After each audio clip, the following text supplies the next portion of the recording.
Hey, this is Kelly from Motocross Hideout, and I just want to show you 3 common mistakes that new dirt bike riders make when it comes to the clutch.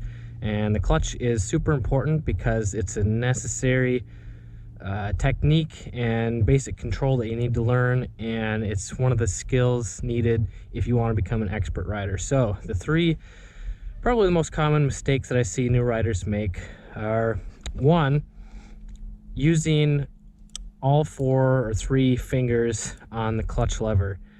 And the reason that people do this is because it's easier to pull in the lever. Some clutch levers are hard to pull in, and that's due to a variety of reasons. But that's another talk about maintaining your clutch cables and whatnot. You don't want to use all 4 of your fingers on the lever, because then you lose the grip and control on your handlebar.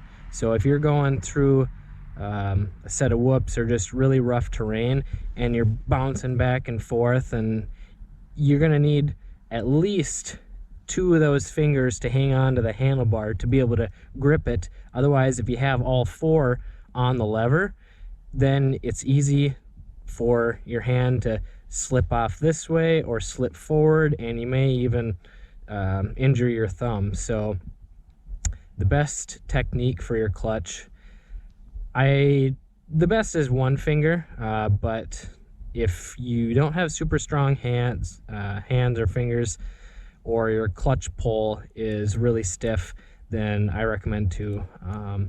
I always try and do 1, but sometimes when I get tired, I either switch to my middle finger or go 2. So yeah, that is one of the most common mistakes that new dirt bike riders make. Now, the next mistake is when you're first learning how to use the clutch.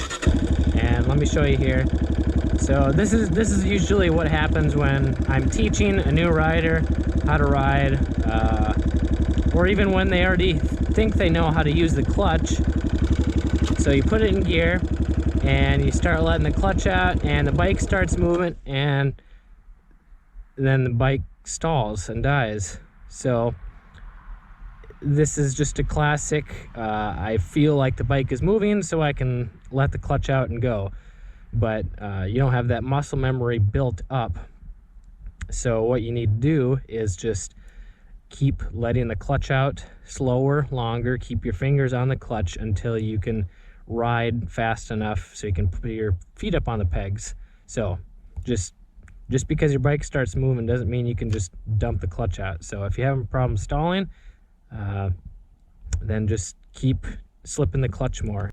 So if you just keep your fingers on the clutch when you're starting out in first gear until you're going fast enough to ride and put your feet up on the pegs, that's the goal, and then you can let the clutch out. All right, the last tip is one that I didn't learn or practice, make a habit of for myself for many years, and that was a big mistake.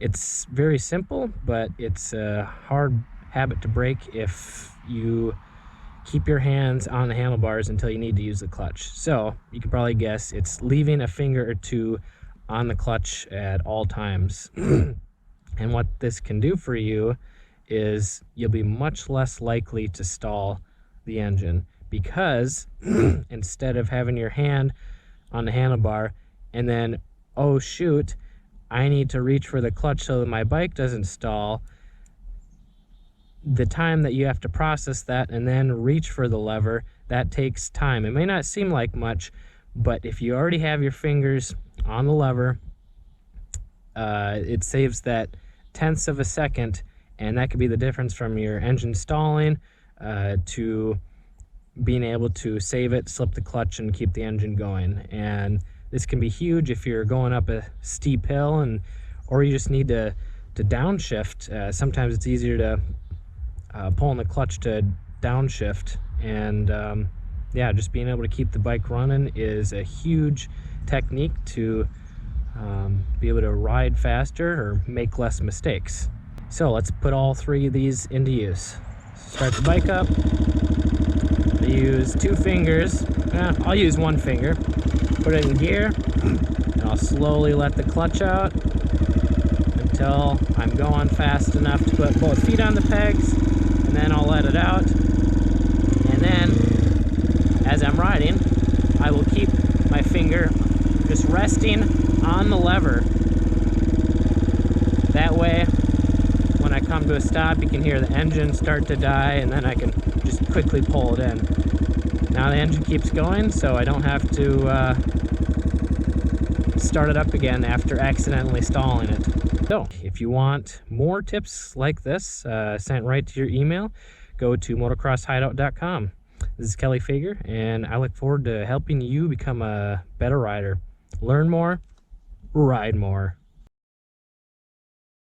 You'll build up your skill, and you'll be able to stall less and ride better. I'm trying to figure out what I want to say here.